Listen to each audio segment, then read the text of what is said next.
తెలంగాణ సర్కార్ ప్రతి ఆడబిడ్డ పెళ్లికి పెడతానన్న తులం బంగారం ముచ్చట పాత పడ్డది కానీ దసరాకు అల్లునికి పెట్టే తులం బంగారం ముచ్చట ఇప్పుడు ట్రెండింగ్ అవుతున్నది. ఆంధ్రాలో సంక్రాంతి పండుగకు అల్లునికి తీరొక్క తీరు స్వీట్లు వంటలు పెట్టి మర్యాదలు చేసినట్టు తెలంగాణలో అంతటా కాకుండా కొన్ని దిక్కులలో దసరా పండుగకు అల్లునికి పంచభక్ష పరమాన్నాలు పెట్టి మర్యాద చేస్తారు. హాగో గట్ల వనపర్తి జిల్లా కొత్తకోట పట్టణంలో ఉన్న గుంత సురేష్ సహనా అనే ఇద్దరాలు మొగలు ఇంటికొచ్చిన అల్లునికి 101 వంటలు పెట్టిండ్రు. అయితే దాంట్లో పలానా వంటకం లేదని దాని పేరు చెప్పాలన్నట. అట్లా చెప్తే తులం బంగారం ఇస్తారట. అంటే ఒక్కటి తక్కువైంది పుష్ప అని చెప్తే తులం బంగారం పెట్టిండట అల్లునికి. మరి అదేం సాంప్రదాయమో ఏమో కానీ ఎక్కువ తక్కువ వంటలల్ల పేర్లు తెలిసిన అల్లులతోని అత్తమామలకు చాలా గండమే ఉండేటట్టున్నది.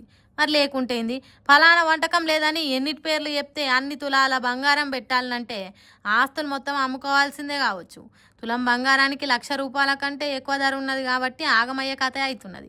హాగో అల్లునికి తీరొక్క తీరు వంటలు చేసి పెట్టిన సంబరంతో ముచ్చట చెప్తున్నారు. ఈనుండ్రోసారి మొదటిసారి మా అల్లుడు ఇంటికి వస్తున్నాడు కాబట్టి మేము జీవితకాలం ఇది గుర్తుండాలి, తనకు గాని మాకు గాని బాగా గుర్తుండాలని ఈ విధంగా ఏర్పాటు చేయడం జరిగింది. ఈ విధంగా చేయడం వల్ల మాకు చాలా సంతోషం కలిగింది. మా అల్లుడు కూడా చాలా ఆనందపడ్డాడు. నా పేరు నిఖిత్, మాది వరంగల్. నేను దసరా పండుగ సందర్భంగా మా అత్తగారిలో అయిన కొత్తకోటకు వచ్చినాను. అయితే ఈ దసరా పండుగ విశేషంగా నాకు 101 రకాల వంటలతో భోజనం వడ్డించారు.